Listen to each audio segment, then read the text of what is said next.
Hi. I did a video earlier tonight. Don't normally like to do two in one night, but I did a shorter one and I wanted to do a review of this. I got asked a lot of questions about this set that I'm holding in my hands right now. If you're not familiar with Second Sight, they're a company out of the UK. They put out a lot of great stuff. I'm going to show you my other Second Sight releases after this. But what we're going to do now, and I've been asked a lot of questions about this since I got this for my for an early birthday present yesterday, and that is the When a Stranger Calls box set from Second Sight. Now this was a limited edition release. As far as I know, it's actually it's kind of out of print right now, but you can still find copies online for, I think, usually for a fairly decent price. So if you haven't got this, now is the time to look around and snatch it up before. Yep, I did come back. See, and I got a lot of questions about this set, so I really wanted to come back on here, talk a little bit more, and actually talk a little bit about this set. Kind of do a live review of the set itself. I'm going to show my other Second Sight stuff, and we'll talk about some other stuff along the way. But I thought it'd be kind of interesting since so many people were kind of interested in this set right here, especially with like the Scream Factory, When a Stranger Calls Back, I think, coming out in the near future. How did this set like hold up compared to what's coming out, and is this worth looking for before it goes out of print? So the first thing that I can say right now, hey PlayStation 9, how's it going? This is one of my birthday gifts that I got this year. Got 2 weeks early. And if you don't have this, I can say right now, before I go, spoiler alert, I guess, before I go any farther into this, if you are even remotely terrified your mom, it terrified me too, actually, Rich. It actually did, especially the first 20 minutes. If you're even remotely interested in this film, grab this. Like 110% grab this. So what I'll do first, I'm gonna like, she watched it when I was a baby. So is your mom like kind of around my age then, I'm guessing? Because I'm gonna guess you're young. But oh my God, I just thought about it. She watched this when you were a baby. Yeah, I can see. That's like watching Pet Sematary when you got like a young kid. Both of these films are kind of terrifying. Mods are fun, man. 38. Oh, yeah, you're younger than me. Yeah, you're younger by. I'm like, you know, almost 10 years older than you. So there we go. But this was a movie that's like scared the crap out of me. Obviously, this one came out, God, I think around Halloween time, basically, just after Halloween. Do you have this? Did you get this one in ready? Because if you didn't, I'm serious. You should totally pick this up, dude. Really great edition. It is region free. I actually put this in my Xbox last night, and it just played. I didn't have to put it into my C key to to watch it. So just to let you know, I put it into my regular Xbox player, and it played. And as far as I know, the Xbox One is not a region free player. Good to know, because it doesn't say on here that this is region free, but it is. It looks to be a region free one, so you can get this in if you're in the North America as well. I'm going to like take the stuff out, and then afterwards I'll talk about what's in there. So first off, sure, we got this like 40-page booklet in here with some great stuff. With a very young Carol Kane there, and that's from the original film. The OG Xbox. Well, I've got an Xbox One, PlayStation 4, and a Nintendo Switch. So I run the gamut, dude. This is some different scenes from the films. This is from the. I'll get into the features as well as we go through this. One of the really neat things is I love posters. So this has the new artwork here for When a Stranger Calls, but it's a reversible one, so you actually get the original poster art that showed in theater. So this is what your mom would have saw, Rich, back in the day, and this is like in the this is the poster that would have been showing in the theater when she went to see it. And what I love about this is I do love these art ones, but I love when they do actual posters and you see the names and everything on there. Like, that's what I like. I don't want to see just the artwork of a poster when I see a poster. Like that's fine for like one side of it, but if you're going to give me like a double-sided, when it's double-sided, you want the original poster with all the taglines and everything down there. That's kind of what you need. You haven't seen it yet? It's really worth seeing. So that's the, now the disc itself, it's in a black case, very reminiscent to what Severn does with their cases. It comes in a black case, and I don't think that the artwork is okay. So I was wrong. One thing I didn't know, guys, and so I just checked just to see if it was. So the original artwork is here on the back as well. So it is reversible artwork, so you can reverse the artwork if you want to for the set. And I think I'm actually gonna do that right now, because that's the outer case. So let's reverse the artwork here. I'm glad I did this tonight, guys, because I've always been a big fan of this this poster. This one and is one of the ones that stood out. This poster and the one for if you ever see Happy Birthday to Me, the original poster art for that is freaking incredible. Have no idea what Mill Creek were thinking. Oh, the trailer and TV spots. They did great with the promotion of this, but it was a really good film. And I'm going to review the film too while I'm here. So I don't do a lot of review stuff now. But this is the alternate artwork.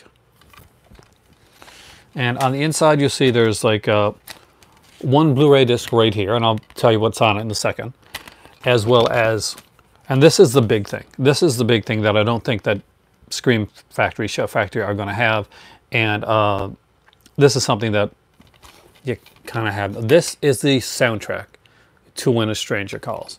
And and this is by Dana Kaproff, right? Yeah, by music composed and conducted by Dana Kaproff. Now, Dana Kaproff. So the first thing I want to say about this is, I'm guessing if everybody here that's watching right now, and everybody that's watching that's not watching this live, you've seen the movie Halloween, and you remember how important John Carpenter's score was to the creep factor and the success, the scare factor of Halloween. And what I'm about to say is not something to actually take lightly. Dana I think Kaproff's score for When a Stranger Calls is just as iconic for this film and for horror. I'm saying it as Halloween's score is for Halloween. This is an iconic slasher score. So if you have not heard the score to When a Stranger Calls, you've not seen the film, really listen to it. It's great. It's orchestrally done. Mostly a lot of string instruments in the arrangement, and it's really creepy. It's really well done. So this is one of the times, like, you see a lot of them, you see this movie will come with the CD and you'll be glad it's there, but you're like, I don't quite remember what the score was for this film.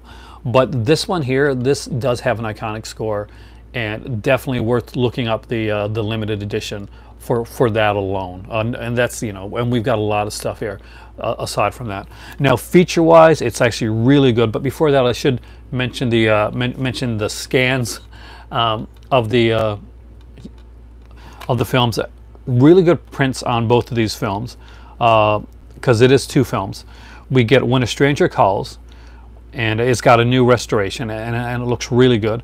And there's also a HD remaster of When a Stranger Calls Back. Now, When a Stranger Calls Back was Fred Walton's, it was a TV movie that was made years later. It was a sequel to When a Stranger Calls, and unlike a lot of sequels, especially for a TV sequel, it's really good. It's really good. It's really creepy. It's really effective. It brings back the principal actors. Oh, I'm glad you liked it, man. Did you see the? Did you see the sequel to PlayStation? It brings back Carol Kane and Charles Durning, and it adds on Jill Schoelen, who was a big scream queen. Hey, Corey, we're talking about When a Stranger Calls here tonight. It adds on Jill Schoelen, of course, was a great scream queen in her own day, and they made a great choice. Now, the fantastic thing about both of these films is that they work really well and they stand the test of time now. Back in the day when I originally saw this, when I originally saw When a Stranger Calls, I was like, okay, I like the opening and I like the ending, but I'm not quite sure. The Scream Factory one's like isn't out yet. This I would recommend, dude, if you can find it. If you're region free, get this. Even if you're not region free, this is a region free disc. This will play in your system. So I think one of those accidental region free ones, but it's like this thing you played on my Xbox anyway, so it should be region free. So the film actually, the sequel is coming out. The sequels are here too, by the way. Both of the films are on this set. But not only that, this also includes The Sitter, which was the original short film that When a Stranger Calls came from. The director Fred Walton made a short film called The Sitter, and it did pretty well. It got people's interest enough for him to actually make a feature-length version of it, like the full-length, well, When a Stranger Calls. It didn't use any of the same actors, of course, but if you watch The Sitter, it's really effective. It works really well, and you're going to see that they had the blueprint for the opening of When a Stranger Calls when you're watching The Sitter. It wasn't like there wasn't a lot of tweaking that had to be done to get it done. He knew his stuff right from the beginning. So if you remember the film, the ice maker, scare in the opening 20 minutes, that's actually in the original Sitter version of the short as well. There's a different actress. It's not Carol Kane. She does a really good job though, and it's a different voice. So it's not Beckley. On the phone, there's another guy playing the voice of the killer, and there's another guy that plays the cop as well. He has a similar look to Charles Durning, when Charles Durning will play the role. So it's really, really interesting to see the genesis of When a Stranger Calls. I do recommend sitting down and watching The Sitter. It's runs around probably like 20 minutes or so. It's not a long, short, like 20 something minutes, but it's definitely a needed thing when you're getting the set. This is the be all end all of this movie. Once you have this set, you have everything you need for this film. Now, feature-wise, there's no commentaries on the film.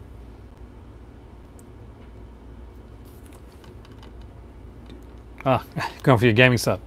But there is there's an interview with director Fred Walton. It actually runs probably around half an hour, somewhere around there.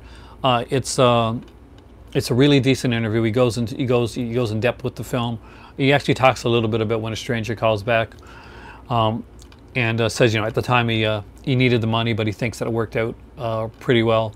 There's an interview on here as well with Carol Kane, and she talks about working on When a Stranger Calls and actually going to the theater and seeing people's reactions of watching the film, coming in late in, and so they could see that the big jump scare at the end of When a Stranger Calls. We have Rotanya Alda, who played the mother of the doomed children in the original When a Stranger Calls. That's not really it's a little bit of a spoiler. Sorry about that. And she's interesting to listen to. We also do have the composer Dana Koproff on here, and he talks about about the work that he did composing the film here as well. I guess I've shown you, there's reversible artwork. So I do prefer the original artwork, but the cool thing about a slipcover is that you got the new artwork on the slip, and this is a it is a hard box, so it's not a flimsy slip case. It's actually a really good one, and you can see from here that it's quality made. You can take off this here.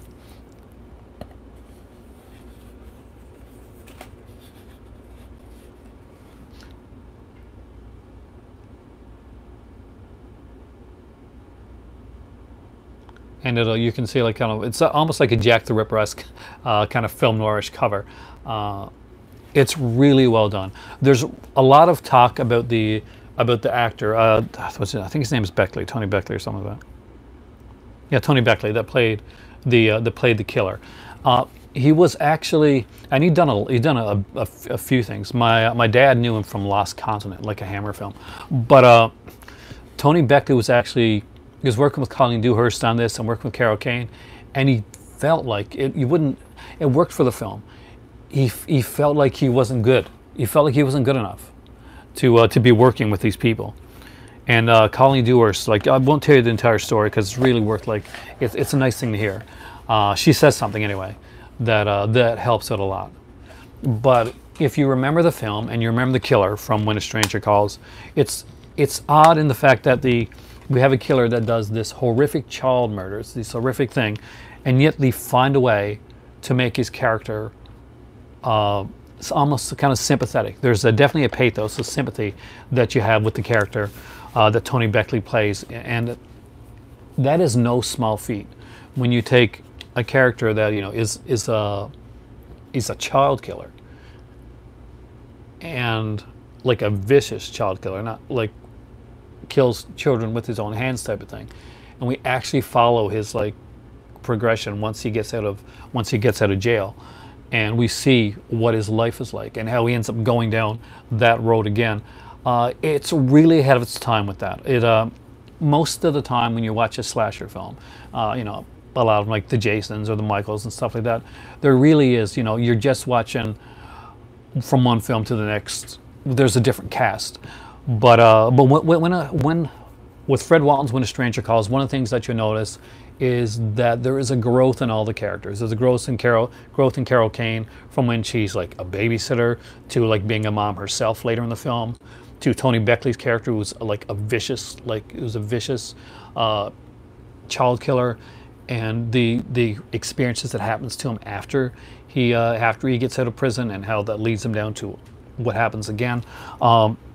The sequel, When a Stranger Calls Back, is equally fascinating and maybe a little bit more scary, because I like the twist that's done.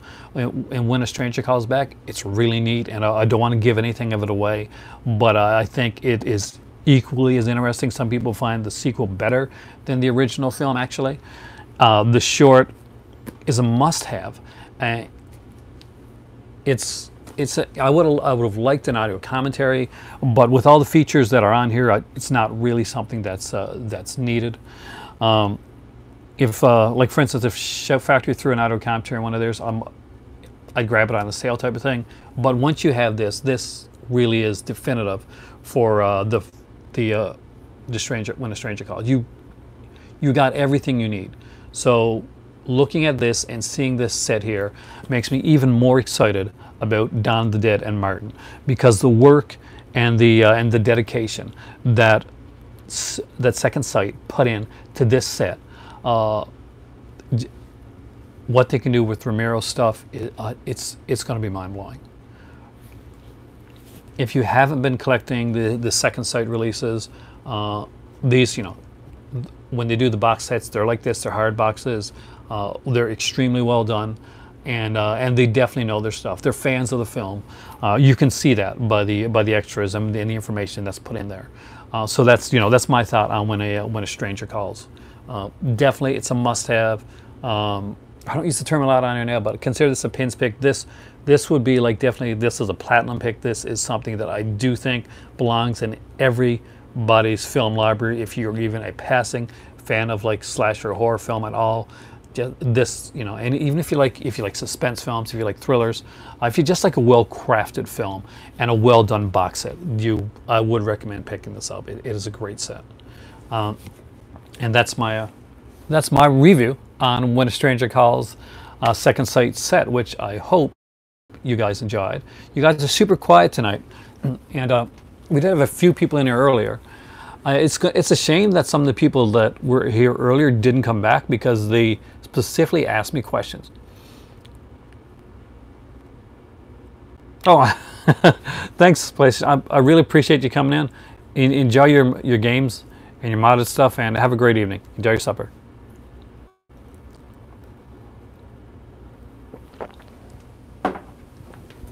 But that's the first like actual disc review that I've done in a long time. So hopefully you guys enjoy that. but you guys are really quiet tonight. So I'm not quite sure how long of a video this is going to be. I had intended this to be a longer video to look into more of my second sight stuff and to go into more collection stuff. But if it's kind of a... Oh, thank you, Andy. And I really appreciate that you came back. I don't normally... I try not to do two videos too close to each other because, to be totally honest, sometimes it cuts off the viewership of one of the videos. Rich, hey, you're always quiet. You're always thinking. But I do have a couple other second sight releases, so if you don't mind, I'm just going to go grab them. And I don't even go upstairs or anything, just got to go over there. That I do recommend. And I'm not quite sure which one of the, which of them might have been limited edition or not, but I got a couple. Be right back.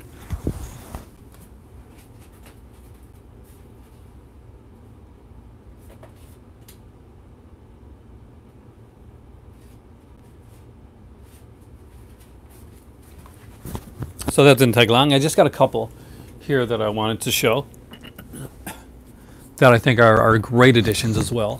I don't have a lot of second sight stuff. I really do have to dive more into their company. I was going to do like a region-free, like collecting region-free Blu-rays earlier. Now, the good thing about a lot of these is some of these tend to be like region-free. So my favorite ever edition of this movie that ever came out was by Second Sight. I know that was put out by Shout Factory, Scream Factory afterwards, but I swear by this edition right here. This is the edition that I think, yeah, it's definitely a good grab. And this is the Return of the Living Dead. This is the steelbook that was put out by Second Sight. It luckily, because it was put out in the UK, they didn't have any issues with the rights to the music of the film. If you've bought the Scream Factory edition of Return of the Living Dead, then and you've seen the original Return of the Living Dead, you know, seen the original edition of it, you're probably going to notice that a couple different songs are swapped out in the Scream Factory edition. Well, this has the entire this film, like the soundtrack is unaltered. You get actually the original soundtrack to Return of the Living Dead is like is in the, well, not, you know, it's not, you don't get an extra soundtrack, but the slip case for Incubus. And it, well, in a couple months, Vinegar Syndrome is doing their halfway to Black Friday sale. And I know at that time, they haven't said what they are yet, but they are going to be putting out some slipcovers on their own. And some of them are going to be slipcovers of movies that have never had slipcovers before. So maybe Incubus will come out around, I'm not sure if it will or not, but it may come out around then. I can say try eBaying that, but don't, you know, you don't want to pay too much. It is a nice slip, but you know, you never want to pay too much for that type of stuff. But I'd say wait until the halfway to Black Friday sale. It's only a couple months away, and there's going to be some slip covers coming out for movies that didn't even originally have them. So it'd be interesting to see how they do that, how the pricing on that's done as well. And I'll grab some for sure. Scream Factory is having a sale right now. I didn't know. I know Shout Select was having a sale. I didn't know the Scream Factory was. Yeah, there's some decent stuff. I'm not sure if Urban Legend or Valentine are on sale, but if they are, those two I definitely recommend. They did a great job with those. I can actually look if there's any Scream Factories. Okay, Shout Select. So there's some great stuff in Shout Select. Valley Girl is a great one if you like that, you know, that style of film. I do recommend Nighthawks, which is really good. The features on Nighthawks are really well done. If you've never seen Nighthawks, it's a great movie. It's got Rutger Hauer and of course Sylvester Stallone, and great film, great features, and highly recommended. I'll grab my Shout Selects after, and I'll show you the ones I got, and I'll show you what just in case you're going to be grabbing any other stuff. But yeah, Andy, correct. Nighthawks is fantastic. And the disc, did you get the disc, Andy, the Shout Select one? Because the interviews on it are great, and especially the interview with Sylvester Stallone's ex-agent, that's worth the price alone, man. I'm just joking. I'm not joking. It's seriously worth it. So as you can see, they did a really good job with this disc here. There's actually artwork on the interior of the steelbook. It's always a good thing when that's done. It even came with like with a booklet. It was kind of done like Ernie's. Oh, dude, Andy, seriously, watch it, man. He's completely like blunt and honest with what he says about the film and about Stallone and Stallone's kind of insecurities with Rutger Hauer. It's a really good interview. Now, this set here actually has the complete documentary on here, the More Brains documentary, including the stuff about like the sequels as well. It also has the features like Origins of the Return of the Living Dead with John A. Russo, the FX, Party Time, talking to like the singer and that. Like they got hooked on. If you can get your hands on this one, Andy, if you don't have it, recommend it. A really good, really nicely done steelbook, very well done. Great edition of this film. For me, it is the top edition of for Return of the Living Dead from Second Sight. I do recommend it. And although there is a really good looking edition of this movie, the first of this movie, if you want to get all three of them in one set, this actually is a pretty good one. It has some great features on here, and that is the basket case, the trilogy. This is a Frank Henenlotter basket case films. All three basket case here, they each have their own individual blah, blah. They each have their own individual blah. I'm going to get it out in a second. Each have their own individual Blu-ray on here, so there's no compression issues where like having 3 on 1 disc or anything like that. And just to show you, there's no like illustration on the inside of this, but considering each one of these got their own disc, I'm a huge Henenlotter fan. Like that's something I'm an unabashed Henenlotter fan. I like all his films actually, and I'm a huge fan of basket. This is the back right there. What's in the basket? Great film. I love the artwork on this, and it is like 3 Blu-rays. And you know that big like hour-long like documentary on basket case, which I think is on the new Arrow edition of it as well. That's on here. I was unaware that was on here actually. I had not looked into the features. I'd watched the movies, but I actually, I'm usually like a guy that goes to the features first.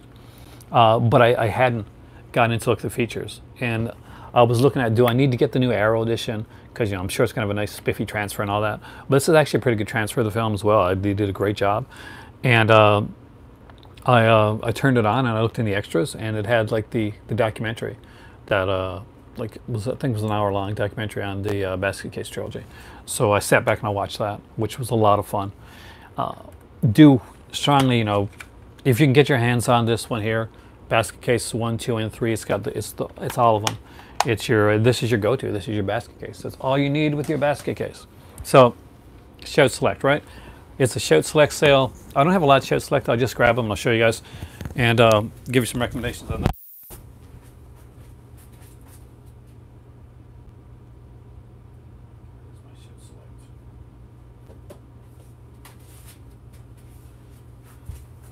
So a couple of the Shout Selects I got are actually out of print now because they lost the rights to the Bruce Lee stuff, which is a shame because he did a good job with it.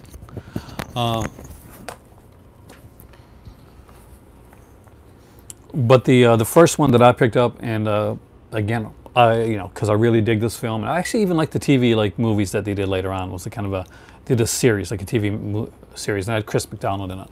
So this is Midnight Run, the Shout Select Collector's Edition. This is number 3 in the Shout Select series.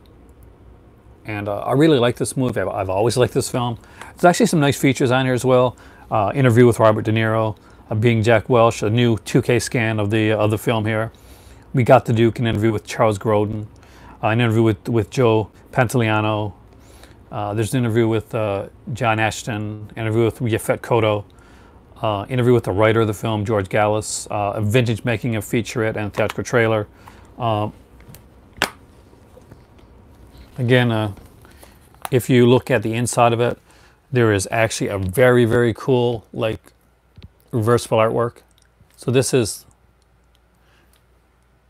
awesome looking artwork, by the way, on the inside.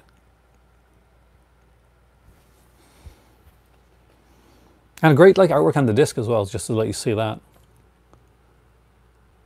If you've never seen Midnight Run, it actually is a really good kind of like fun film, and Grodin is like really good in this.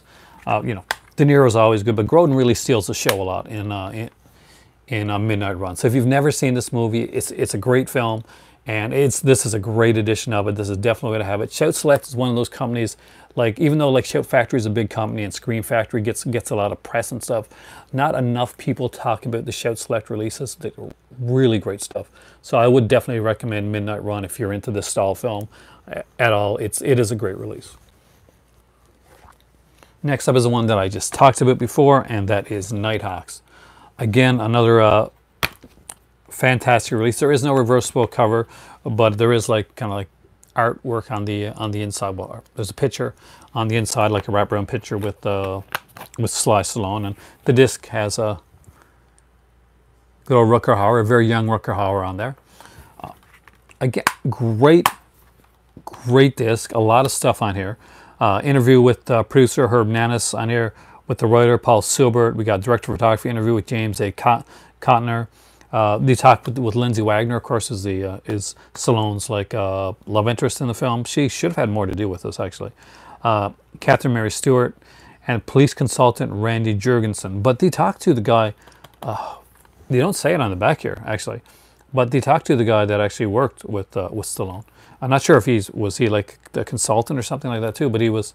It's a really good interview, so you know it when you see it. I went through all the interviews on this one here when I watched it. Again, it's a great disc. This is number 6 in the Shout Select lineup, and I strongly recommend it. Wolf, welcome back, dude. I just reviewed the When a Stranger Calls disc. So if you're thinking about getting that, oh no, you got that, don't you? But if you don't, check that out afterwards. But yeah, definitely 2 that I would recommend. Now the next 2 that I'm going to show you, unfortunately, are no longer in print, so I doubt very much they're in the Shout Select sale or library. Shout Select's having a sale right now, guys, which was brought to my attention here. But I got also the Fist of Fury edition, which is like number 11, and I also got the Return of the Dragon, which is number 18 in Shout Select. Unfortunately, these 2, these were great ones, well done with amazing features and commentaries and stuff like that. Like this one here, Fist of Fury had a brand new commentary actually with the Asian film expert Brandon Bentley. But that's kind of to not. If you can find them, definitely pick them up.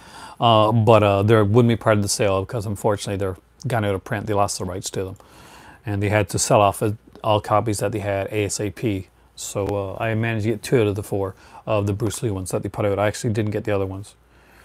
This is actually really good. And if you like film noir, especially, and you're a huge Robert Mitchum fan, you're gonna be. This is kind of like best of both worlds for you, because this is the Robert Mitchum double feature with Farewell My Lovely and The Big Sleep. Now this is Shout Select number 42.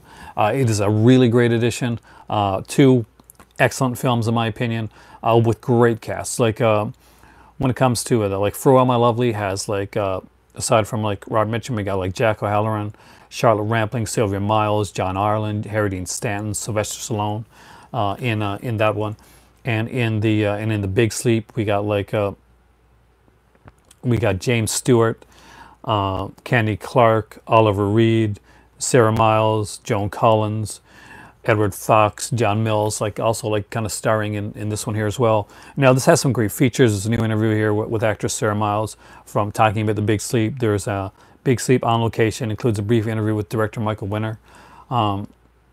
Maxim Jakubowski at Murder One interview. There's a Big Sleep, like a vintage featurette that's done on here as well. And there's our theatrical trailers for both of these films. So you like the Big Sleep? So you kind of, I like them both. I like, I'd have to rewatch them again. But when I watched them like around a month, maybe a couple months ago, I didn't join them both. I didn't watch them all the same night. I should have done like but it's hard to beat the original Big Sleep. That's, so I can see that. But I think he does a good job playing an aged Philip Marlowe character. Like I don't have a lot of, obviously as you can see, I do not have a lot of Shout Selects yet in my collection, and that's something that I hope to remedy. Oh yeah, definitely well worth getting as a double bill though. Yeah, I agree. Because he could have easily like taken these and put them out like on separate discs and just stretch the the amount. They could have milked you twice type of thing. But they could have, maybe they didn't do that because more people will like Farewell, are more into Farewell My Lovely than The Big Sleep. Maybe they just want to hedge your bet and make sure, okay. But it's a nice way to get both of them there. So ones that I don't have that I can recommend. They put out an amazing edition of Dragnet. I actually talked about on Just This podcast with Brian and Stephanie. I actually talked about that, and that's a fantastic edition. The Jerk is another great Shout Select title. I'm a huge fan of that film. I'm a big Steve Martin fan from back in the day. My favorite movie may be Dead Men Don't Wear Plaid, but I really do like The Jerk. Also, I would recommend, and this also, a lot of these like recommendations that I don't have come from Just This podcast, because I really do listen to, and Brian and his wife were on, and they talked about Valley Girl. Valley Girl with Nicolas Cage and Deborah Foreman is one of those movies that I saw when I was younger. It really stuck with me. I am of the age, and I was in an area where a lot of the girls did, hey, film stock, where a lot of the girls did talk Valley talk. So I remember that time period. I remember like, what was it called? Square Pegs as well, with the series that came out, the short-lived Valley Girl series. And what's kind of neat is that I had an episode with Bill Murray in it. The Jerk's your favorite comedy? Do you have the Shout Select version? Film stock right now, apparently. Hey, Sasha, how's it going? Right now, Shout Select is having a sale.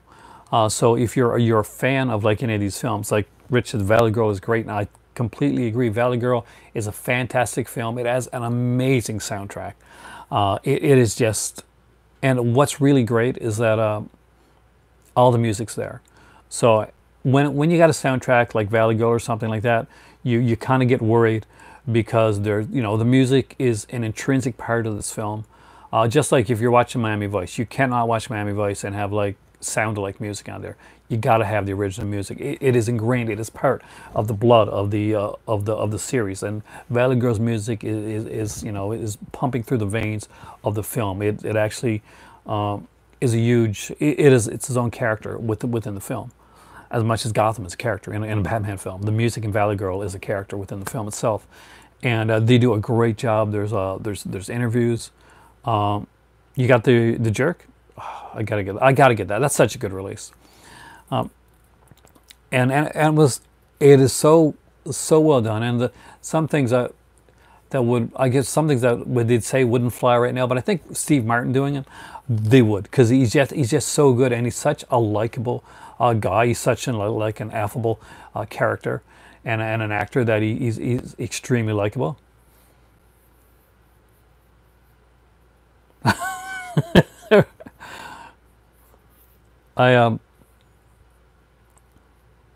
You mean I'm going to stay this color? Yeah. What? Actually, the first line of The Jerk actually comes from his stand-up. Like, I was born a poor black man. That's actually from what's kind of like one icebreaker line in Steve Martin's actual stand-up. So when him and Reiner were doing it, there's actually a really great conversation. You know this. You got it, between Reiner and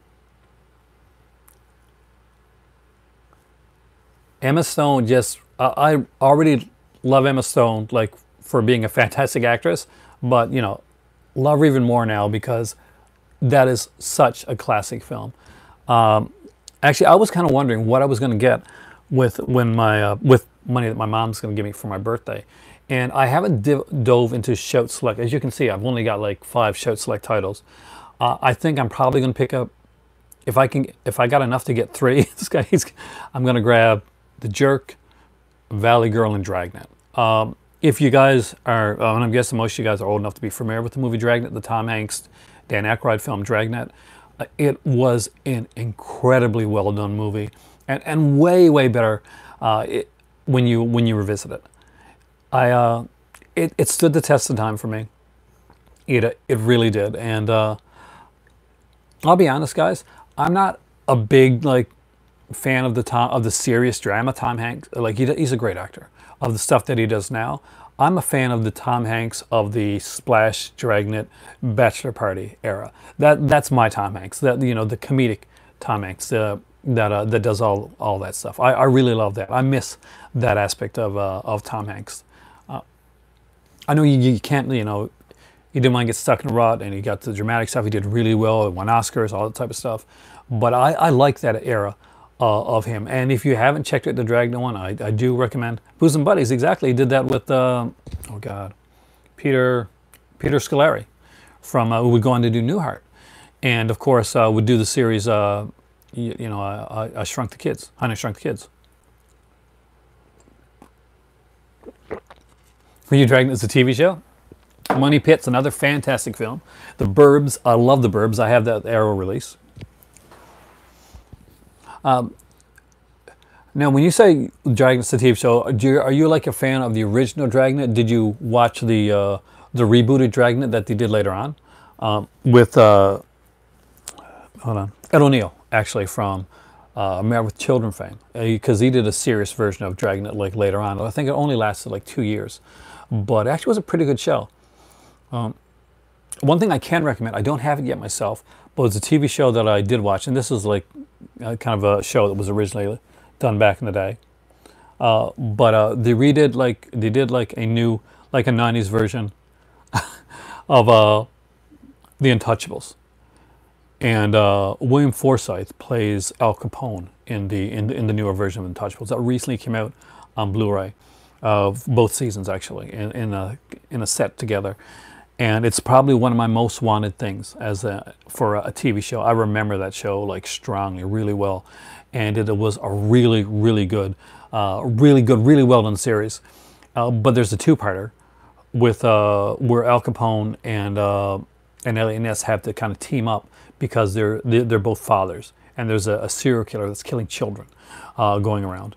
And they both kind of team up to take that person out. It's a really good two-part episode. It's really strong, and William Forsythe is incredible in the role of Al Capone. But yeah, but that's my thoughts on that. It just came to my head, so I had to say it there. I do really like a Money Pit. That's something that I can see getting a Shout Select release. It definitely deserves it. I don't think it's got one yet, right? But I really do love that film.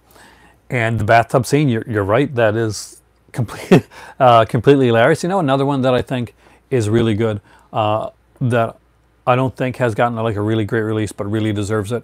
Because I'm a huge Dudley Moore fan from back in the day. And there's a movie called Unfaithfully Yours. And it's a remake of an older film. But Dudley Moore is so good. And if you have never seen Unfaithfully Yours, I strongly recommend it. He's a composer, and he's married to this girl. She is gorgeous. I can't remember the actress's name right now. It's escaping me. And the reason I think of it, because the guy from the Money Pit, the blonde guy, he's actually in Unfaithfully Yours. So Dudley Moore is like having all these like paranoid fantasies about like his wife cheating on him with this attractive like guy that's in the orchestra. It's really good. It's hilarious. And definitely worth checking out. And somebody just mentioned The Burbs there, which is another one of my favorite kind of weird out there type of comedies. Yeah, great release. And didn't Shout Select put that one out, The Burbs? I'm pretty sure they did, right? Another one that I would recommend is Wild at Heart. Another really good film. I personally really love Wild at Heart. It's a great Nick Cage film, and you gotta like Lynch too, but it's definitely one that another one that I could recommend when it comes to the Shout Select sale. So I'm not quite sure how the sale is, how the pricing is. I haven't been able to check it out myself, but those are some suggestions anyway. I got the Arrow edition actually, Sasha, of the Burbs as well, but I do think that Shout Select did put one out as well, didn't they? But yeah. Yep, that's the remake of the Rex Harrison film. And if you like the Rex Harrison film, I think you will enjoy Dudley Moore's take on the film. It actually is really good, and he's done a really good job with it. It's 80s comedy, so I always wonder, like, how it's gonna stand the test of time with certain things. Like recently, people have been revisiting John Hughes films and finding out a lot of them seem pretty horrifying. But actually, I think the grain, I didn't mind the grain with the Arrow version of The Burbs. I thought it was kind of good representation of of theater wise. I like the night scene. That that actually may be, to be totally honest with you. I'm trying to see here and to let you guys know. So I want to see if I can find the shout select sale, just kind of give you an idea of what the pricing is as compared to what it normally is. Because I'm guessing it's from Shout Select themselves, right? Bloody hell, come on, Shout. You guys are so quiet tonight. Normally you guys are like talking. Save up to 67% off great titles. Okay, so let's look at them here. And I'll mention the titles, I'll mention the pricing. And so there's The Adventures of Buckaroo Banzai, Across the Eighth Dimension, fantastic film. This was put out by Arrow, and this is put out by Shout Select, depending on which one you want to get. It's on for $18.99, which is actually a pretty damn good price for the film. A movie that I really like, but I don't hear many people talk about. It's a movie called Backbeat. It's a Beatles film with starring Stephen Dorff. The verse was from Desperate. Yeah, it was actually. It was used later in Desperate Housewives, Monsters, and Leave It to Beaver. But Backbeat, fantastic. And that one's actually only $13.99. So if you've never seen Backbeat, it really is a really good film. I really liked it. I don't know what you guys think. You guys can let me know if you've seen the film, if you liked it. Next up is one that's on for $28.99. This one actually is usually more expensive. And this is Bill and Ted's Most Excellent Adventure. It's an excellent collection. So it's got Bill and Ted's Excellent Adventure, and it has Bill and Ted's Bogus Journey. I like Bogus Journey a little bit better than Excellent Adventure, like me personally, but I do like them both. I think that this one here may actually include... Hey, Mark, welcome back, dude. I'm also back.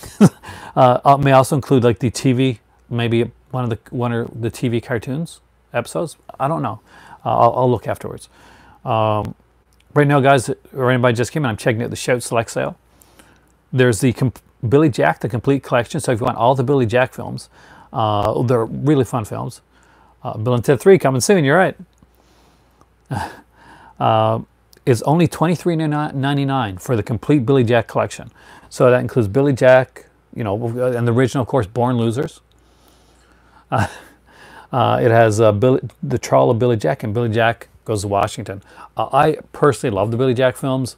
I saw the first one when I had the mumps when I was young, and was living in a small area at the time. I was at my mom's house, and it's back in the day. Remember those big satellite? If you're old enough, you remember the big satellite dishes, or the really big ones. So pretty much the whole town. This was a small town.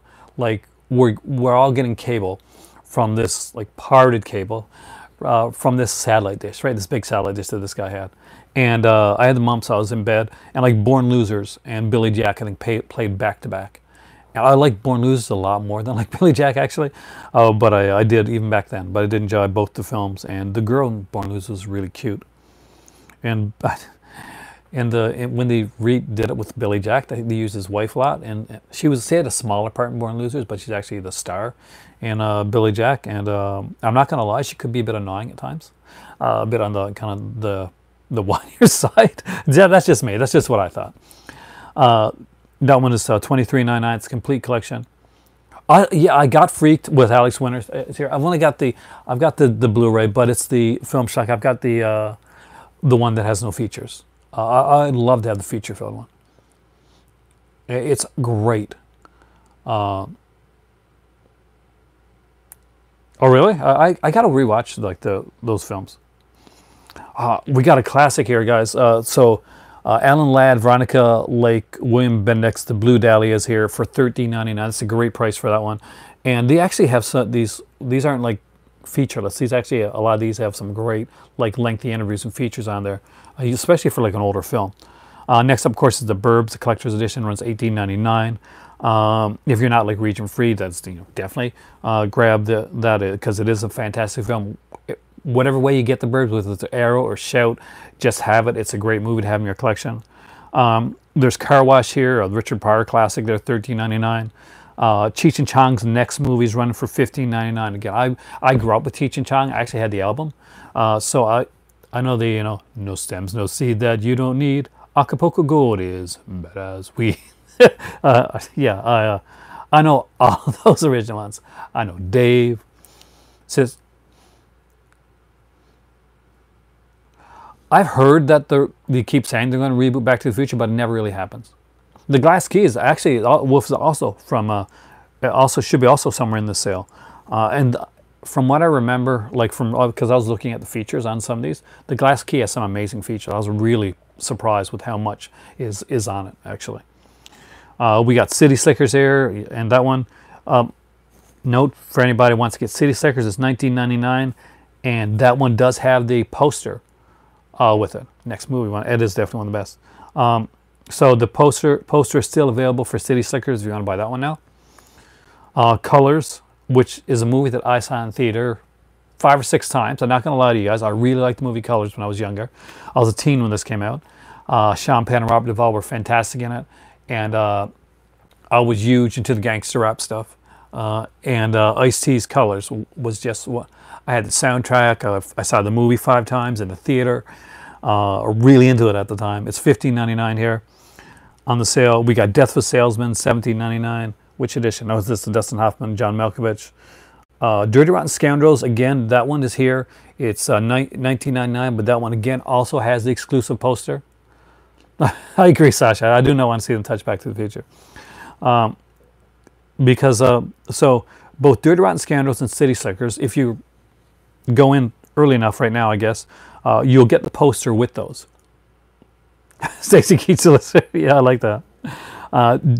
Dr. Detroit, which is a very underrated Dan Aykroyd film. I thought was fun anyway. It's here for $17.99. And Downfall, the Hitler film, is the collector's edition here, and that one is $16.99. And if you want to see it and not just see those mini memes of Bruno Gantz, then definitely check it out. We got for $17.99, Dragnet is is on here as well. The Dudes with John Cryer is on here for $16.99. The Eagles of Death Metal, Nos Amos, Our Friends, is here, and the Blu-ray, and that's $16.99. John Carpenter's Elvis is on here for like $59. Oh, bloody hell. John Carpenter's Elvis is $15.99 here. Simon Pegg, A Fantastic Fear of Everything is $16.99. I didn't even know that Shout Select put that out. Yeah, I know the scene you're talking about. Farewell, My Lovely, the one I just showed you guys, the double feature, is $13.99. Well, they got a lot more Shout Select than I realized, guys. 4 Weddings and a Funeral is here for $19.99. Get Shorty, that one still has the poster with it. That's here for $19.99. So if you're a poster collector as well, the Glass Key is $16.99. Well, I don't think any animals were really hurt, were they? Just Disturbed. The Glenn Miller Story, $13.99 with James Stewart and June Allison's on here. The Handmaid's Tale, the actual film, is here for $16.99. The classic Clint Eastwood Western, fantastic movie, by the way, Hang 'em High. If you just came in, guys, I'm talking about the Shout Select sale that's going on right now. I'm just going over the titles. And anybody can, if they know these films, if they got any of them, they can recommend them. Definitely do so. Really? See, I'm an animal. You know, Sasha, I'm an animal lover, so that would, I don't know if that would bother me. That would really bother me. Hang 'em High, 50th anniversary edition. If you've never seen Hang 'em High, it's one of the best. I love it. Holy Motors collector's edition, $17.99. Home for the Holidays. So they got a lot. They got like a eclectic mix here. It's $13.99. You got Hype for $13.99. The Incredible Shrinking Woman, they put that out. Okay. I actually saw this in theater. Incredible Shrinking Woman is there for like $16.99. It's Lily Tomlin. John Landis, of course, did the ape in that one. Is John Landis? Who am I thinking of? No. John Landis directed. Who did the ape? What's his name? Oh my God, the guy that always does the ape. Into the Night is $15.99. The Jerk 40th Anniversary Edition here is $19.99. If you're a horror movie fan, if you're a thriller fan, and you don't have this one, jump on it. It's for $22.99. It's one of the more expensive ones. It does include the poster, and it's California with Dave Duchovny and Brad Pitt. Fantastic film. Actually, I don't remember Holy Motors, so I'd be lying, film schlock, if I don't remember it hardly at all. It's one of those that I think I've seen, but I really don't know if I have seen or not. You ever have that when you see like a poster for like a poster or cover of a film, and you hear it, but you like, have I seen that? And you may put it on and you'll be like, oh yeah, that's that one, and know it right away. Or you may like put it on, and you're like, wait, I haven't seen this movie. I've had both, that happened to me both ways. So you didn't like Hang 'Em High, Sasha? I'd still get it. If there's any new features on Hoax on California, with a good transfer, if the transfer is decent, because I've got the original Blu-ray for California. If there's any new features, like if you don't have the original Blu-ray, and it has like the posters with it, and just to guys to let you see, that's kind of what the. I'm sorry, I've really. That's not good. Too bad. Like, the poster anyway, so you can look it up. It does have theatrical cut. This is kind of neat. So they have the Legally Blonde collection. If you're a fan of Legally Blonde, that's $17.99. I'm not sure if that's just Legally Blonde 1 or 2, if it has like the one with the twins as well, because there's like one done later. Fun feeling. Making County Line is $13.99. It's a great price for that one. I remember seeing Return to Making County Line as well, but I don't think it's on here. Man the Iron Mask, the DiCaprio one, is here for $17.99. Matinee, a film I don't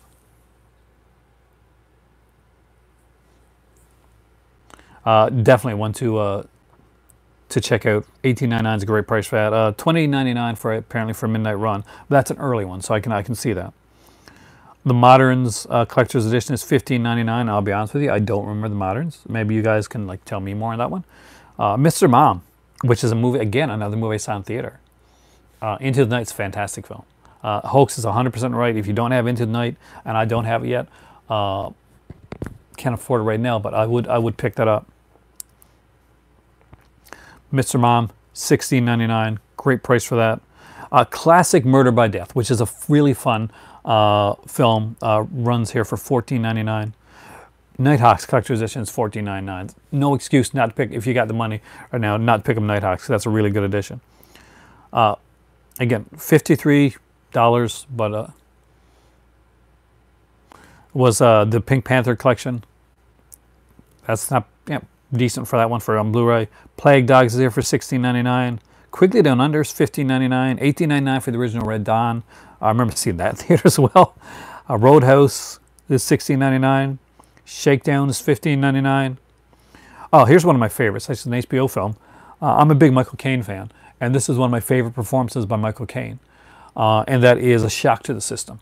So if you've never seen A Shock to the System, it's based on a really good book, very black humor, and but really fun, and Michael Caine kills it in that role. So if you've never seen A Shock to the System, really, seriously, guys, watch A Shock to the System. It's a great film, and $15.99 is a great price for it. Someone to Watch Over Me, of course, with what's this Tom? Is that Tom Berenger? Yeah, this is Tom Berenger, Mimi Rogers. And again, another fantastic one. We got Streets of Fire here. Great film, $17.99. Suburbia. I really like Suburbia. That's the Penelope Spears Suburbia, by the way, just so you know. And that one is $19.99, and that one still has the. I missed the title. That still has the poster with it. So the good thing about when you get stuff from the Shout site is you can, if you get it early enough, if they got exclusive posters, especially on sales. Sales is a great time to get the posters. The Tammy show, the big TNT show, again, this one is Blu-ray $9.99, has a poster. That's pretty awesome. 3 O'Clock High, I didn't even know it was put out yet. is $13.99. That's here on Blu-ray.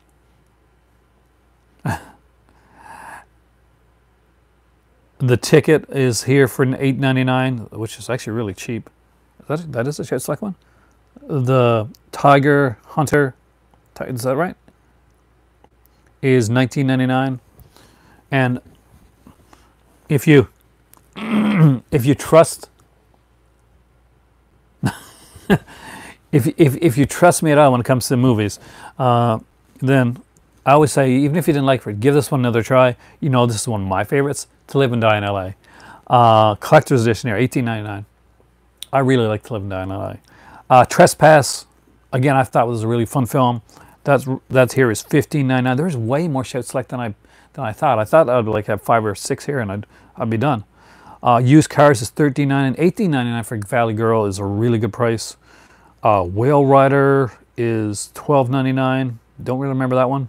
When Harry Met Sally, $17.99. I love that movie. Again, another one I saw in theater. And last but definitely not least is Where the Buffalo Roam, which is a really cool one by Bill Murray.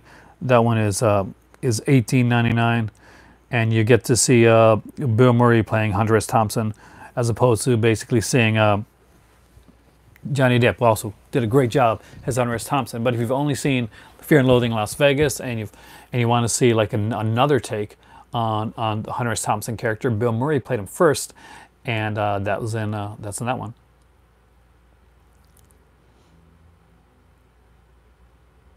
Greatest story ever told. That's Jeffrey Hunter, right?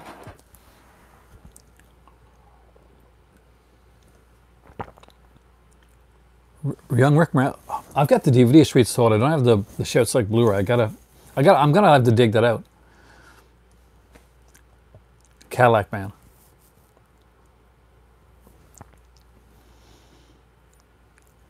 Yeah, I like Where the Buffalo. I'm a huge, as you guys know, I'm a big Hunter S. Thompson fan. First thing I went to school for was journalism, and Hunter S. Thompson was definitely one of my idols. You know, I read his books, read a lot of his Rolling Stone articles and stuff. Really? It's difficult. I mean, like, you got to get into the. Thompson was a genius, but he was there. Yeah, to get into that, to get in that character. Yeah, it's hard. It's like, I guess it's like the Joker. You know, the Joker curse, right? That Nicholson talks about, that Heath Ledger apparently had.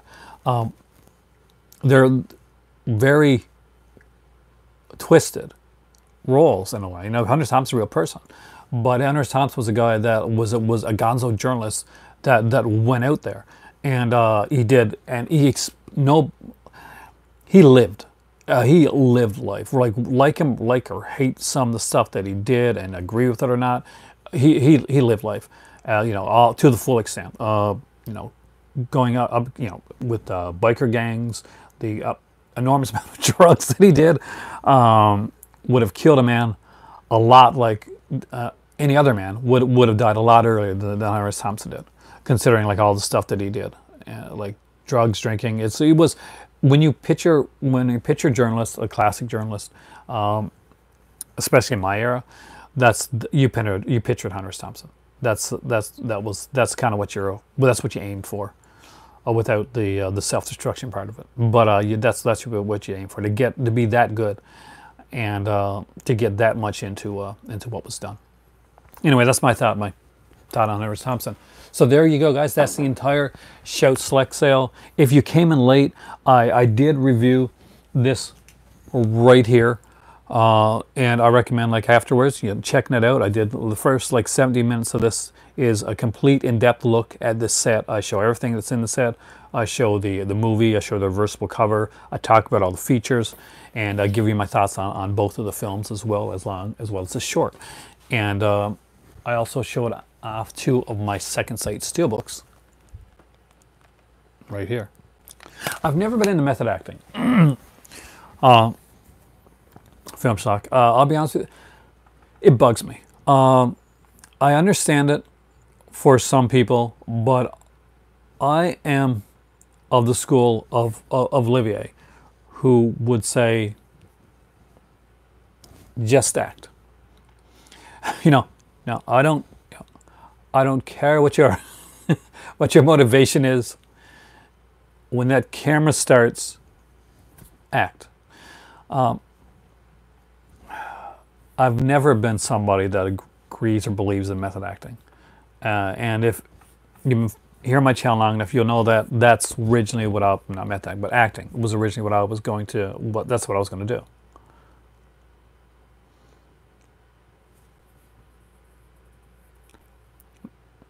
CP got finally got his actor on the CP. Which one's that?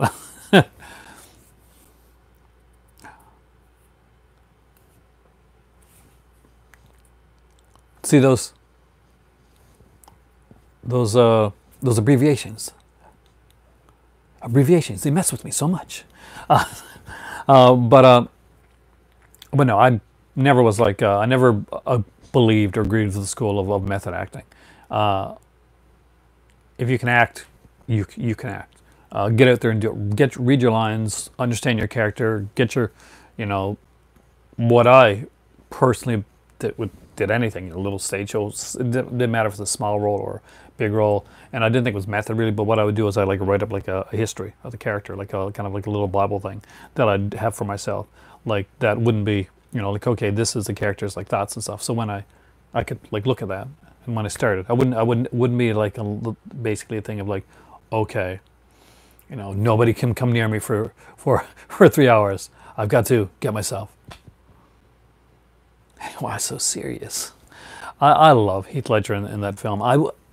Honestly though, when I originally saw it, I loved his portrayal. I didn't think it wasn't my Joker. Nicholson was, you know, Hamill. Those two were favorites for me. He seemed different. It took me a long time to get into Heath Ledger's, like the same as the Joker. I say he was a great character, but it wasn't my Joker. Now I don't think that anymore. I still don't think he's the best representation of the Joker. It's a great role. It's a great villain, one of the greatest villains of all time, and he does a great job with it. It's just not the Joker to me, but it is a great character. But that's just me. You know, different. I grew up in a different time period. Nicholson, yeah, Nicholson for me, as for a live action Joker, he definitely killed it. I think that Mark Hamill is, you know, definitely the greatest of the Jokers. But Nicholson for live action, it was like he was born to play the role. And that being said, Gotham, as weird and crazy a show as it is, when they cast Cameron Monaghan, great. Yeah, I did like Batman Begins a lot. I used to have a lot of arguments with people about Batman Begins back in the day because I really liked it, and I liked because it went darker, and it was definitely more adult. But a lot of people, it's one of those movies, much like Halloween 3, that gained a cult following and became really big later. But if people were being completely honest with you, there's a lot of people that didn't like Batman Begins. There's a lot of people that didn't like Halloween 3 in the day that actually like them now, that have kind of like it's gained its audience, a lot of its audience later. Because you can't forget that Batman Begins was so dark and so adult that the studio, they pulled back. Man, they took Tim Burton off and they brought in Joel Schumacher, and we all know how that turned out. But I saw all of the Batman movies in theater. I'm proud of that, the originals, and except for I didn't see Batman the movie with Adam West. Obviously, I wasn't born, but I did really like the Batman films, the whole trilogy. So, are the Nolan films your films then for Mark?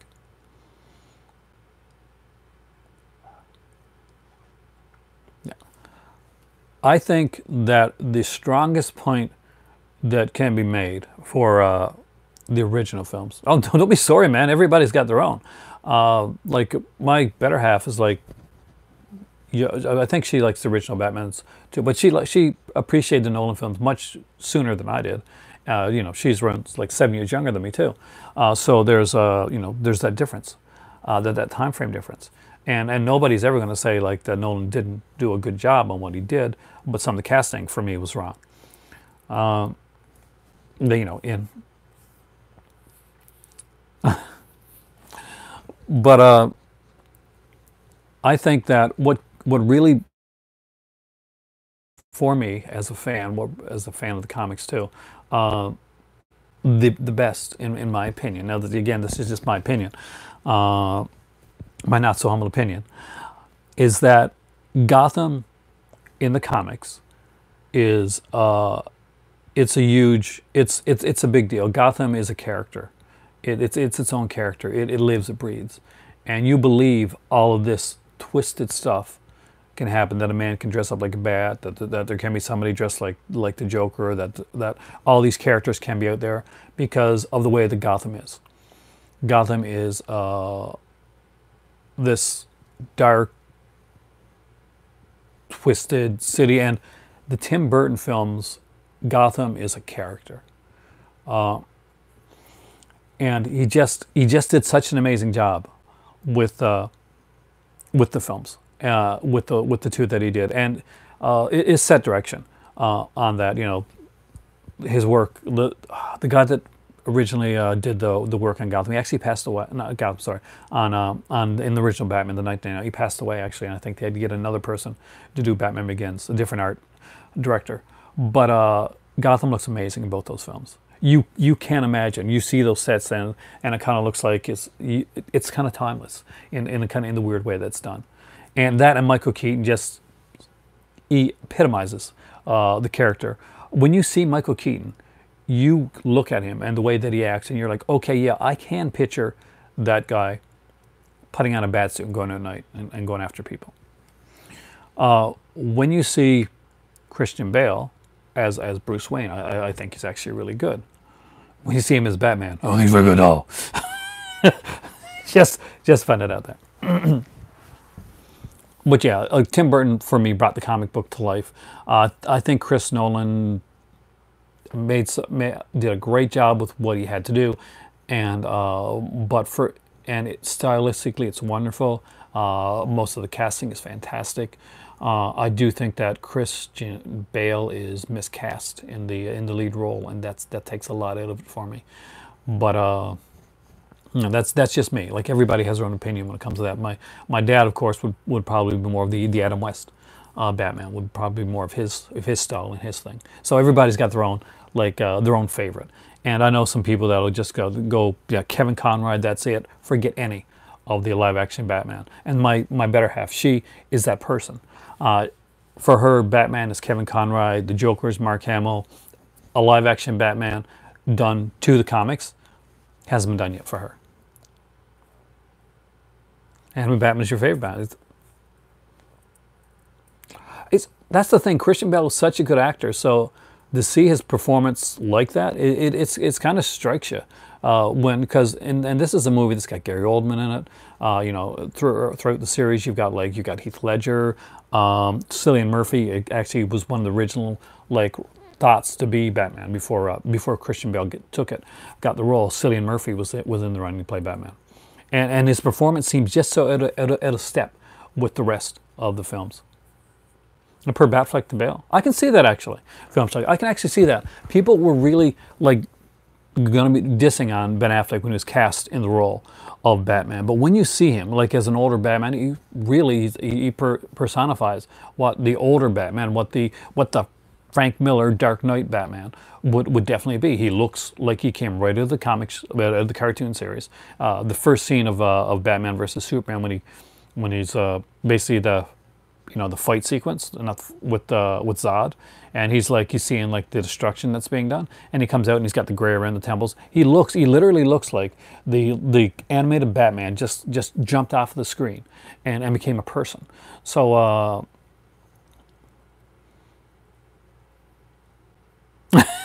really, I love Kevin Smith. I really do. He's such a softie though, man. He's such a softie. And that's not a bad thing. I am too. I'm a softie. And So I hear the wrong song or like a really sappy commercial. I'm like, but yes, I can truly understand Kevin Smith. But he cries at the superhero movie. He's like really into it. I love that. Like a fan that became big. That is awesome. And that's really why you're getting so many like these superhero movies and fantasy movies and all that stuff right now. Is because my generation grew up, and we went to Hollywood and we started making the movies that we wanted to see when we were kids. So that's where you're getting like DC Universe and the Marvel Comics, Cinematic Universe, for good or bad, and stuff like Lord of the Rings and all that stuff. Because my generation were like, okay, you had your movies, just like my dad's generation. Basically, when they went there. They were like, okay, movies are kind of stifled right now. We're gonna buck the trend, and like just so in the '70s, yeah, and '60s and '70s, you get stuff like Easy Rider, and Star Wars, Jaws, just was a rebellious trend, and I think we're exactly the gritty, tough Batman with the 5 o'clock shadow, but I think we're almost in like an era of that again because of and I don't like getting into politics or anything like that on my channel because I want this to be like free of any like of that type of stuff. But usually when there's political discourse in a time period, you usually find you get more horror films, you get more like more rebellious films, and you get like a lot of music that'll come out and be more edgy, more buck the system type of thing, which is actually it's really good for like no matter what side you're on, it's really good for cinema, and that's about as political as I like to get on my channel. It's like it's just good for cinema.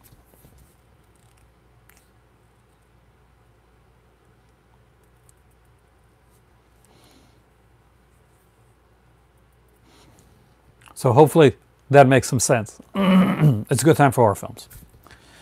And you'll see that. That's like, back in the day, Night of the Living Dead.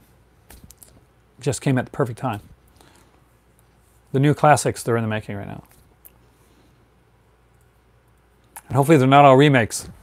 Though I will say, I am not like opposed to remakes per se. Because Christopher Reeve, yeah. I don't. That's one thing. I don't think you're gonna get many people like will argue that Chris Reeve was not the definitive Superman. He killed it. He was the role, and as he lived his life, even from a wheelchair, unfortunately after his accident, if there's anybody that defines the role of Superman, it's Chris Reeves. In his life, in what he did for others, when after having a horrible accident, and the way he fought, that's a true Superman, on screen and off, and that is incredible. I did enjoy for what they were. When I saw them in theater, I enjoyed like the Man of Steel and stuff like that. But I will be honest with you, as much as I liked them when I saw them in theater, they do not stand up when you rewatch them. Like glaringly, there's glaring things that come out as in, oh, that's really not great. Chris Reeve is Superman. He will always be Superman. Now, that being said, I'm gonna say something that's what as people on YouTube will say unpopular opinion, right? I do think that what's his name, Brandon, the guy that played Superman in Superman Returns, which definitely had definitely had faults, that's for sure. He was perfect. He was perfect in the role. Like if somebody has to take over for Christopher Reeve, and somebody definitely did. It wasn't the Zack Snyder one. The guy that played him before, and he's on Legends of Tomorrow, and I see him now, and I'm like, oh my God, he looks like Chris Reeve, and he has that sincerity that you need for a character like Superman. Batman is edgy and dark. That's his character. That's what he's supposed to be. You didn't need to take that and make it Superman. That's not that's not his character. That's not what people go to a Superman movie to see, in my opinion. And I did. Like, when I went inside Man of Steel, I came out, I fought with people online, like, oh, how can you not like Man of Steel? This is a fantastic film. Brandon Routh, thank you. I forgot his last name there. Really? Is that one of the things? He kills it in that role, man. But Brandon Routh, you can tell that Brandon Routh liked the Christopher Reeve versus Superman, because he does. That's what he does. It is pretty much what he does. And I think if they would have gave him another chance to actually do another film with maybe a different director and a better script, that Brandon Routh would at this point be definitely the next generation's definitive Superman. And I do agree that the guy that did the Man of Steel is a good actor. I'd never say anything against his acting, and you can only do the best with what you're given. And with Man of Steel, unfortunately, he was given a bit of a weak script, to put it gently. Now, that being said, me and my better half went to Man of Steel in theater. Had a really good time, enjoyed it. We got it. We bought the three, the particular Target edition when it came out. Sat down and watched it with my cousin. Said, "You got to watch this." And I was like, my cousin was like into it, like seeing it for the first time.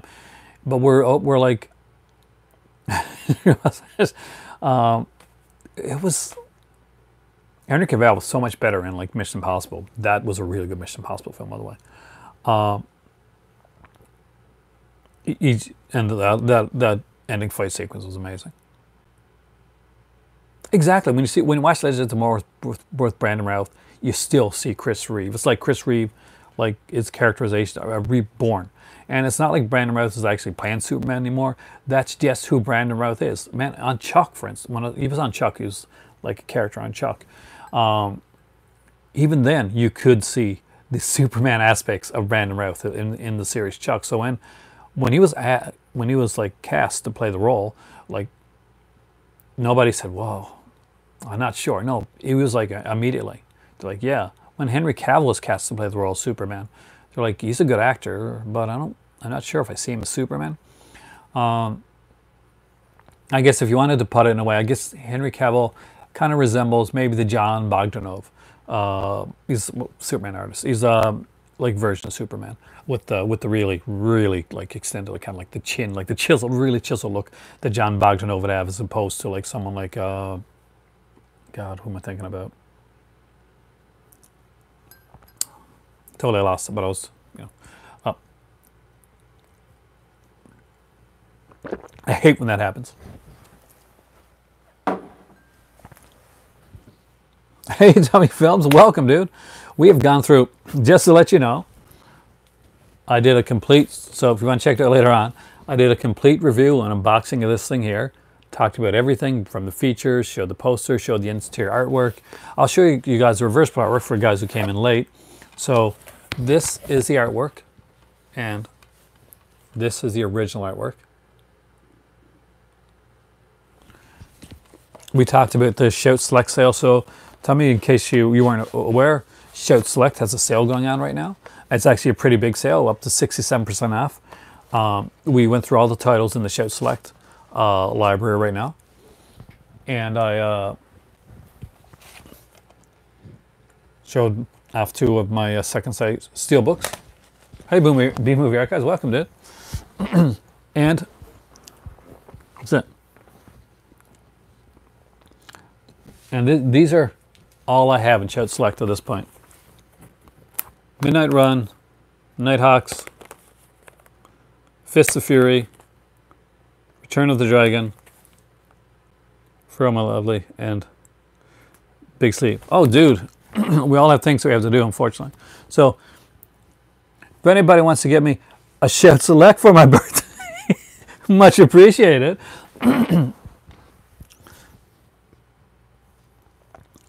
I think outside of like Superman for Christopher Reeves, I really liked my God, a movie he did with Jane Seymour.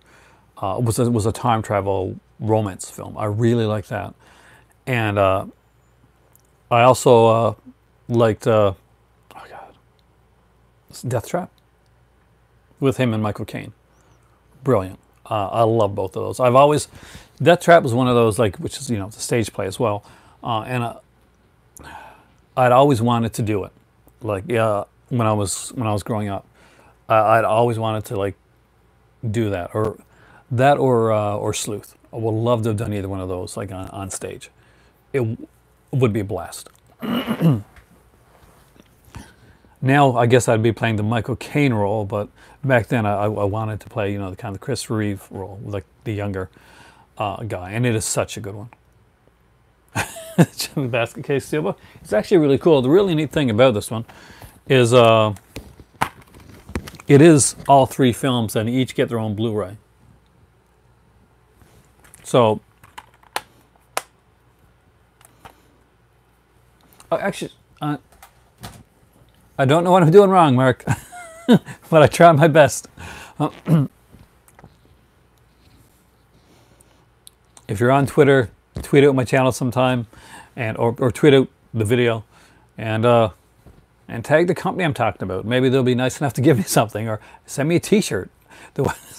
I'd be satisfied with that. If, like, Vinegar Syndrome or Arrow or someone sent me a T-shirt that I could wear on a video, that'd be nice. I wouldn't mind that either, you know. And part 3, it is like a real. I'm not sure. Is it still available? I'm going to check for you here.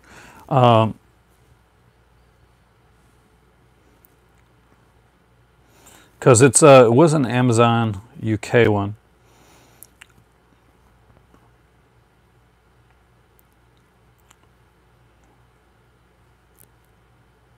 Let's just check here. I'll find out. Actually, it is. So not. Let me see if it's actually from the. Yeah. So it is still dispatched and sold from Amazon. It is £25 for the Basket Case Trilogy. It's still a. Now this one I don't think is a steelbook. This one is like it's still the 3-disc set, exactly the same, St. Aaron stuff. Yeah, thank you. I have a birthday coming up. That's. I'm just saying that my birthday is March the 31st. But it is like, it isn't the steelbook, but it is like the. Sorry for the glare there, but it is like the. It was put out by Second Sight Films, Film Shock, the same company that put out the recent When Stranger Calls, and that are putting out Martin and the Dawn of the Dead releases. So they do really great stuff. There are features on that 3-disc release, by the way, just to let you know. And there it has here. Hey, Cool Blue. It has What's in the Basket, a look at the making of the trilogy. That runs over an hour long. It has an interview with Graham Humphreys, the guy that does all the poster work. There's a video introduction with Frank Henenlotter, audio commentary, outtakes behind the scenes, 2001 video short, the Hotel Broslin, video trailer, trailers, radio spots, photo gallery, behind the scenes, promotional material, and stills. So 3-disc set. It is Region 2, and it's definitely a great one. Now I'm not sure what the. Got a few Second Sight releases. I don't have a lot, Cool Blue. But if you did you say yesterday that you had the? I love Movie Mark. That it's. Thank you. I appreciate. I do. This is truly a passion for me. This is the passion project. No, Arrow did a. Yeah, definitely. It's definitely worth the pickup, man. I know Arrow did a new transfer for the first one, but to have all 3 of them, and Legend of Tomorrow, Sasha, there is going to be CGI in it, that's for sure. It is a good show. I do think that the first season of Legend of Tomorrow isn't the greatest. I'll be completely blunt with you there.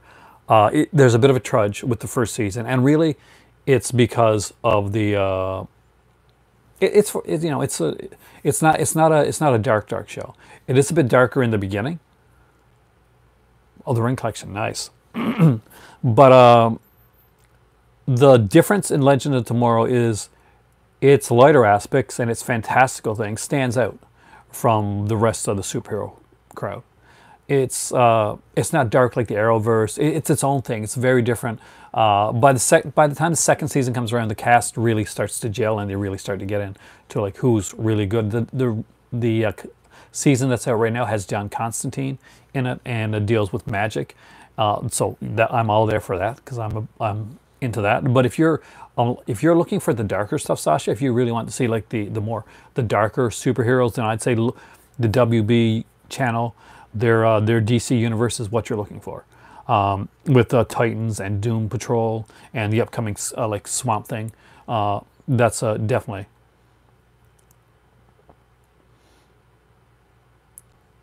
Gotham 1 to 4.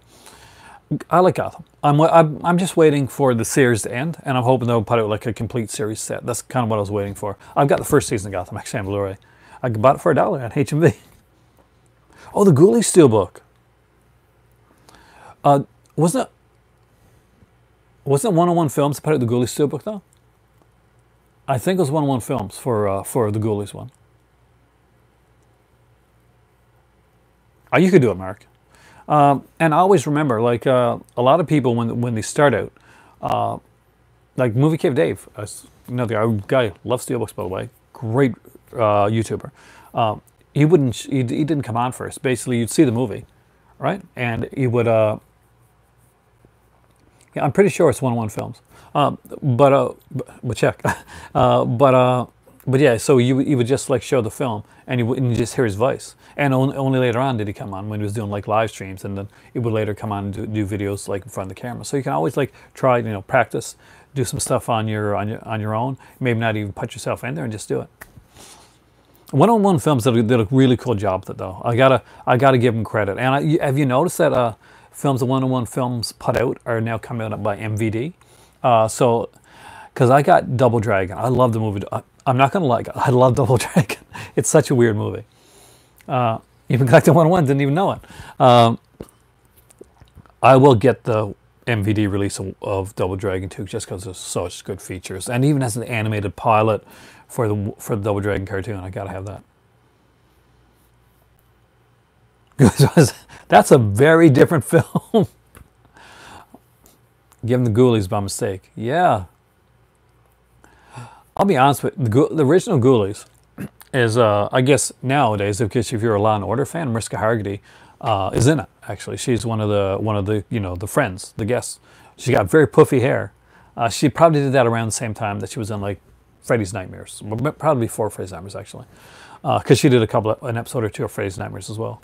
But Ghoulies is a bit dry. Like it's a fun watch, but it's a bit dry. The sequel is actually better. Jack the Giant Killer is fantastic. I don't have that pre-ordered. That's one down the road that I'll definitely pick up. There's a few different ones that because I found 101 Films during a sale this year. It was my first time getting stuff from them. I'd gotten stuff from other people from 101 Films. But I've been very, very pleased with everything that I got from them. I got it really quickly. Their sale was fantastic. 1962 version, yes. And I think part of the reason that right now I'm thinking like, I'm gonna, after my birthday, I want to travel a bit, and I want to be able to do I want to be able to experience some other stuff. And I got so many films that are backlogged here. So this year, I'm gonna be like, okay, I'm gonna buy things like around like sale time, and I'm gonna like take my time, because I want to be able to put good content into this channel. And as you guys can see, I hope you noticed that I'm actually trying to put more content in there. Hey Ryan, how's it going? Good question actually. What is my favorite of the 30 Disney treasures that I got? Oh, that's a hard one. And I do have them all. And as I've told on there before, my better half actually. Let me just look here. I'm a really big Mickey Mouse and Donald fan, but I'll be probably, where's it at? I'm gonna find it. In the animated stuff anyway, I would say, where's it at? Come on. I'm a really big Goofy fan. So this one here, the Complete Goofy, is definitely one of my favorites. I've got the Donald Duck ones and the ones that are really expensive, those as well. I got all of them. So, but Goofy holds a dear, warm place in my heart. I'll tell you what, in a upcoming video soon, actually, what I'll do is I'll go through this complete collection again. It's been a while since I've done that, but huge fan of that. I also like, as for the actual stuff, more of the I do like the Zorro sets as well when it comes to like the live action stuff. And I don't think anybody kind of worth their salt that loves the where's it at? That loves this stuff, and especially if they love horror, won't love Dr. Sin, the Scarecrow of Romney Marsh. Him with the Scarecrow and the laugh, this kind of gave me nightmares when I was younger. I saw this in theater. Not original release, but when they showed it, actually, in one of my local theaters, so I went to it. And it creeped me out, man. It really did. I remember watching this one a lot. I was really excited when I got this release. If you guys aren't familiar, these Walt Disney Treasure releases were kind of spearheaded by Leonard Maltin, like TV critic Leonard Maltin, movie critic Leonard Maltin. And I'll just open one here, just let you guys see, because I'm going to do like, so they all came in these tins here, and inside there'd be like a thick one, and the disc would look here like this right here, and they would include with them, there'd be a booklet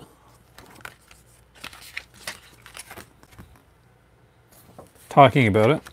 There'd always be like either an art or movie card. This is from Patrick McGowan, of course. Of all the men the Scarecrow led, only 2 knew his real identity. Yep. And there would be a certificate of authenticity telling you which number you had.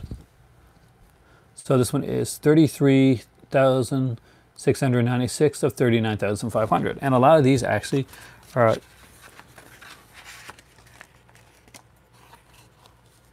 So my better half, she started the collection, Ryan, on this one here, and she's a huge Disney fan.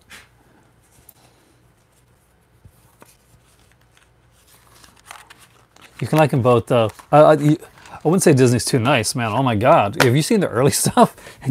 Snow White is nightmare-inducing. D'Argento's entire like Inferno and Suspiria and Phenomena all comes out of like being scared, having nightmares from Disney stuff. Let me get this back on. So yeah, I'll definitely do like I'll go through my the entire collection here. Bambi is, and that scene, the elephant scene in Dumbo, not just the one where he gets drunk and there's a pink elephants thing. Not a problem, Ryan. I'll actually do a complete overview of the entire Disney collection in the near future, and welcome to the movie club, by the way, and come in and I will actually show them all. Also, if you don't have them, I'm going to recommend these because I think these are really cool. I've only got 2. I need to get the other 2. These are the True Life Adventure sets. Now, Disney did a lot of really good stuff when it came to what's the word I'm looking for? To documentaries, like especially those nature documentaries they did. We won't talk about the lemmings thing. But so this set here is kind of neat, and it's a little different. So I'll open it up and I'll show you guys what I mean. So it was autographed. They're always autographed, Legacy Collection by Roy Disney. Really? I love Snow White. It scares the crap out of me because she's such a horrifying, that witch is horrifying looking. The case is like this, comes like an actual film case,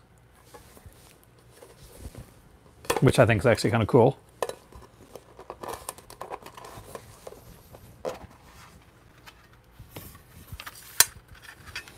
And when you open it up, you got the Blu-ray, the DVD there, and it's like There's like 2 discs, always 2 discs. These are actually the harder finds nowadays. And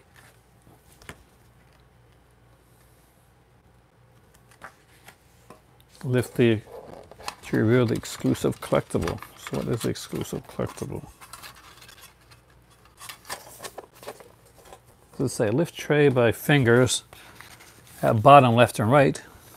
So let's do that. So it says here at the bottom here, lift tray by fingers to reveal the exclusive collectible. Oh. All right. So when you do that,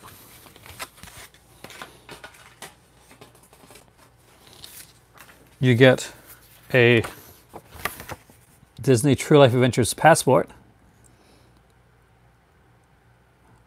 Oh yeah, I've watched them, so I got to rewatch them again, but it's been a while now. But when I first got it, I kind of watched them all. I was actually really excited. So apparently each one of these has like some type of collectible in it. As you can tell if you looked at it, my other True Life Adventures one is still sealed. And I'll wait for my better half, see if she wants to open that one up and check it out. Because these are definitely hers, right, too? Treasure map, exactly. Do you have them all cool blue? But yeah, these are volumes 3 and 4. I don't have volumes like 1 and 2. But Disney stories. Yeah, I understand that. But all that being said, it's my childhood. Me and Argento, both scarred by Disney. And all the deaths and evil-looking witches, and man, the stuff was dark. And later on, Disney did become more lighter and stuff with a lot of stuff that they did. But still today, I mean, like, people forget that Dimension Films was like was kind of like an arm of Disney. And they did like the Halloween films and stuff like that. Yeah, Snow is the first film you saw in cinema? That's cool, actually. The first one I saw, like when I was really young, was Texas Chainsaw Massacre. It wasn't when it came out. It was like a re-release of it, I think. But I was only young, like maybe like 4 or 5. So I was really young anyway. Was when I saw it. Explains a lot, doesn't it? But there you guys go. I came back, and like I promised I would, and I didn't get into the region-free collecting. I'll save that for another one. But I wanted to actually do like a deep dive into the When a Stranger Calls. I'm actually really proud of the review that I did of When a Stranger Calls at the beginning of this video. So if you haven't seen that, I do recommend, like, definitely. Yeah, I saw it when I was young. Oh, Pinocchio scares hell of it. Yeah. I do recommend checking it out. I'm actually really proud of the review, like, of the box set that I did at the beginning of this video. I don't do a lot of reviews, and especially not now. I am thinking of doing some like tape stuff as well, along with the movie club, to kind of like put out there. I want to make sure I get like content and get decent content that you guys are going to enjoy. So you guys can let me know the type of stuff that you like seeing. I do like the movie club format because it's live, and I like the interactivity of that. And it's so unpredictable. That's I like that. I never know where it's going to go. I can start with a video, and I can have a topic, but I never know where it's going to end. And I love that. And you guys are great for that. You guys are fantastic. Like this video, honestly, and all these movie club videos, only as fantastic as the people that are in here that are watching and commenting that. And you guys rock it every time. So a video on here, a movie club video that's successful isn't successful just because I'm in front of the camera. It's successful because you guys are commenting and we're and leading us down like kind of weird, fun roads. There you go. Anyway, at 104 minutes, got a longer video out there after all. I do recommend. I did do like a neat little like criterion list earlier, and check it out, please. And it's Sasha, it's definitely true, and you guys do great stuff, and you guys do great stuff in your own channels, and when you guys come in here, you do fantastic in here, and you always lift it up. You guys always lift up what could be just one guy talking into a camera. You guys, when I say at the end of it, you guys rock, you guys make it awesome. That's why, because this format works because of you guys here, and the comments and the questions. And I sometimes hear like people say, I don't mean to be off topic. No, totally be off topic. That's fantastic. That's one of the great things about this. If I wanted to just hear me speak alone with it, I wouldn't have to go live. Were you bored? Right? Do you feel like do you feel like in a rut? I actually like your output, and you're gaining viewership too, by the way. Thank you, Tommy. I appreciate that, and Andy. It's I'm always I like to think of myself as a work in progress, but you know, it keeps me doing this, and you guys rock. Anyway, before I get too mushy, Sasha, I think your output is great, and what you're doing, your viewership is growing. People know you like by name when you come on here. That's always a fantastic thing, and and channels and stuff grow, and at times, as long as you're having fun with it, and you're still feeling that spark. For my channel, it's changed, it's evolved over years, basically because I would get to points where I'd be like, if I'm not feeling it, maybe the people on the other side aren't feeling it, and then I change stuff up. That's to where I'm at right now, to the evolution or the genesis. Well, it's alive. That's because that was me. That was the next step. That was like, let's go back to old school TV days when everything was live and lines were flubbed and mistakes could be made and people can talk back and forth. This is like old school TV, but like your screen can talk back to you. That's fantastic. Keep doing the stuff you're doing. Do stuff you love, and if you're loving it, if you're enjoying it, I can tell you right now that shows, and that feeling goes across to other people. So just remember that when you're on there and you're talking movies and you're talking stuff that you're excited about, that you're happy about, that comes across, and people respect that, and you will see channels on here that are on here just to be channels, and you know what I mean, you know what I'm talking about, and then you see people on here like yourself that are actually passionate and care about the stuff that they're doing. That's really important. And with that, for everybody here that does that stuff, you guys do great, and I enjoy being able to watch videos. I do sometimes. It takes me a while to get to certain videos because unfortunately I haven't had a lot of time to do that. But I do tend to when I watch videos, I'll like watch a spurt of them, and I do like to save them up like that. Thank you so much for watching tonight. I am Aaron. This is my movie library. You guys are the movie club. You know you rock. You know you're awesome. And I'll see you again here next time. And think positive. Don't doubt yourself.